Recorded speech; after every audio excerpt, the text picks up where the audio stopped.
நாட்டோட நன்மைக்கு, நாட்டோட வளர்ச்சிக்கு, நாடு அடுத்த கட்டத்துக்கு மூவ் ஆகணும் அப்படின்னு சொல்லி சொன்னா, இந்தியா வல்லரசாகணும் அப்படின்னு சொல்லி சொன்னா, அதுக்கு ஒரே நாடு ஒரே தேர்தல் கட்டாயம் தேவை அப்படிங்கிறது தான் அவங்க வாதம். மாநிலத்தில் தேர்தல் எப்போ நடக்கணும் அப்படிங்கிறத மாநிலம் தேர்ந்தெடுக்கணுமா அல்லது ஒன்றிய அரசு தேர்ந்தெடுக்கணுமா அப்படிங்கிறதுலேருந்து இதை தொடங்க வேண்டியதாக இருக்குது. ஒரு இது கூட்டாட்சி விழுமியங்கள் மேலே நடத்தப்படக்கூடிய ஒரு தாக்குதல், இந்திய அரசமைப்பு சட்டத்தினுடைய ஜனநாயக விழுமியங்கள் மேலே நடத்தப்படுகின்ற ஒரு தாக்குதல். இந்த குறைந்த அரசாங்கம், மினிமம் கவர்மெண்ட் மேக்சிமம் கவர்னன்ஸ்னு 2014 வந்த உடனே சொன்னாங்க. இப்போ பீட்டர் அல்ஃபோன்ஸ் குறிப்பிட்ட போது சொன்னார், அவங்க சொல்கிறதுக்கும் செய்கிறதுக்கும் எந்த விதமான தொடர்பும் கிடையாது அப்படின்னு. கிட்டத்தட்ட அது மினிமம் கவர்மெண்ட் மேக்சிமம் கவர்னன்ஸ்னு சொன்னதும் கிட்டத்தட்ட உதட்டு சேவையாக மட்டுமே தான் முடிஞ்சு போகுது. நமக்கு தேர்தல்கள் அவசியம், அதை யாரும் இல்லைன்னு சொல்லலை. மாரல் கோட் ஆஃப் கான்டாக்ட், தேர்தல் காலத்து மாரல் கோட் ஆஃப் கான்டாக்ட் வந்து நீண்ட காலம் இருக்குது. அதனால் வேலைகள் கெட்டு போகுது, நிர்வாக வேலைகள் கெட்டு போகுது, அதனால் ஒரே முறையில் தேர்தல் வச்சிடலாம் அப்படின்னு சொல்லக்கூடியவர்கள் செய்யக்கூடிய வேலைகளை இவங்க செய்ததாகவும் தெரியல. இப்போது இந்த 2 மாநிலங்களுக்கு தேர்தல் நடத்தும் போது மகாராஷ்டிராவையும் சேர்த்து கூட தேர்தல் நடத்தலை. போன அக்டோபரில் நடந்தது 5 ஆண்டுகளுக்கு முன்னால். இப்போ அக்டோபரில் அந்த தேர்தலை நடத்தலை, நவம்பர் டிசம்பருக்குள்ளே தான் போக போகிறாங்க. ஆக இதுக்கு கூட பாதுகாப்பு படையினர் குறைவாக இருக்கிறது காரணம் அப்படின்னு சொல்கிறாங்க. இப்போது கடந்த மக்களவைத் தேர்தலில் பார்த்தோம், ஒரு கிட்டத்தட்ட 3 மாதங்கள் 85 நாட்கள் வரைக்கும் தேர்தல் நடந்தது. அந்த 85 நாட்களும் எம்சிசியும் செயல்பாட்டில் இருந்தது. ஆக எப்போ நீங்கள் எம்சிசியால் உங்களுக்கு நிர்வாகம் சிக்கலாகுதுன்னா நீங்கள் அதை மட்டும் செழுமைப்படுத்துவதற்கு முயற்சி செய்யலாம், நவீனமான வழிகாட்டு முறைகளை கொண்டு வருவதற்கு முயற்சி செய்யலாம். அதற்கு மாற்றாக நீங்கள் வந்து தேர்தல் முறையே மாற்றுவோம் அப்படின்னு சொல்கிறது எந்த விதத்துலேயும் சரியாக இருக்காது. எதை விற்று எதை வாங்குகிறோம், எதை இழந்து எதை பெறுகிறோம் அப்படிங்கிறது ரொம்ப ரொம்ப முக்கியமான கேள்வி. எத்தனை முறை தேர்தல் நடக்குதோ அத்தனை முறை மக்களுடைய கண்காணிப்பு அப்படின்னு சொல்லி திரு பீட்டர் சொன்ன அதே கருத்தை தான் நானும் சொல்கிறேன். தேர்தல்கள் மாநிலங்களுக்கு தனியாக, மாநில பிரச்சனைகளின் அடிப்படையில் மாநிலங்களுக்கு தனியாகவும் மக்களவைக்கு தனியாகவும் நடக்கிறதுல எந்த விதமான சிக்கலும் இல்லை. இவங்க மக்களவை தேர்தலை மாநிலங்கள தேர்தலோடு சேர்த்து நடத்தணும்னு சொல்வதன் மூலமாக என்ன, அதிக பணம் உள்ள அகில இந்திய கட்சி மட்டுமே தான் அந்த தேர்தலில் மேலோங்கி நிற்க முடியும், மேலாதிக்கம் செலுத்த முடியும். லெவல் பிளேயிங் ஃபீல்டை பற்றி அந்த கட்சி கவலையும் படாது. இந்த தேர்தலையே பார்த்தோம், காங்கிரஸ் கட்சியினுடைய கணக்குகளை முடக்கியது பாஜக. எலக்டோரல் பாண்ட்ஸ் மூலமாக சட்டவிரோதமாக பெற்ற பணமும் அவங்க கையிலே தான் இருந்தது.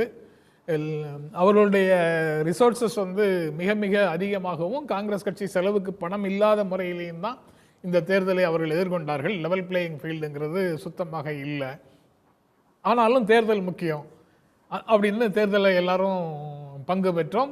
வந்த ரிசல்ட்டை எல்லாரும் ஏற்றுக்கொண்டோம். நம்ம குடிமக்களாக நீங்களும் நானும் அதை ஏற்றுக்கிட்டு தான் ஆகணும். அரசியல் கட்சிகளும் அதுக்கு மேலே எதுவும் பேசலை.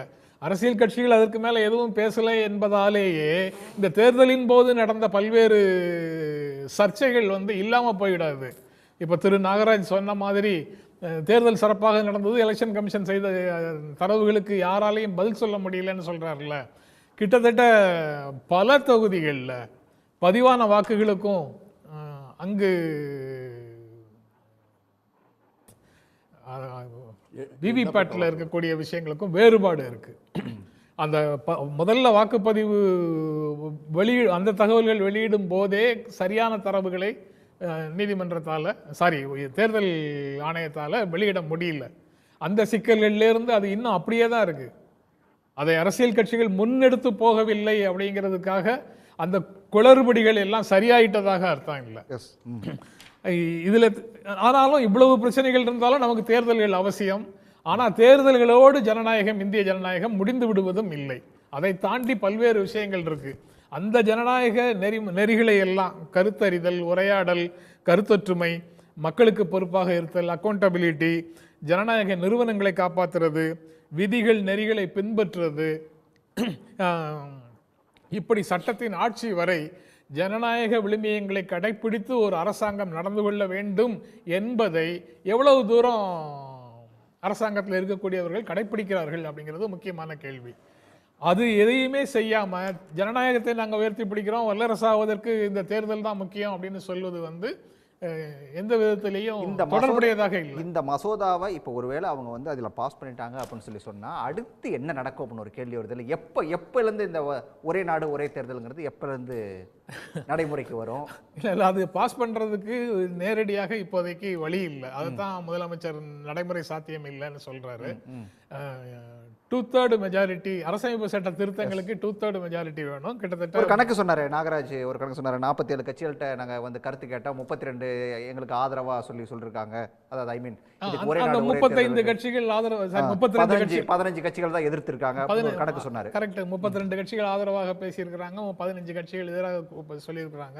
அந்த 32 கட்சிகளுக்கும் மக்களவையிலையும் மாநிலங்களவையிலையும் இருக்கக்கூடிய இடங்கள் எவ்வளவு, இந்த 15 கட்சிகளுக்கு இருக்கக்கூடிய இடங்கள் எவ்வளவுன்னு பார்த்தோம்னா அவர்களுக்கு தேவையான அந்த 2/3 இடங்கள் 363 இடங்கள் அவர்களுக்கு தேவைப்படுகிறது. ஆமா, அந்த 363 இடங்கள் 362 இடங்கள் வந்து அவர்களுக்கு அங்க இல்லை.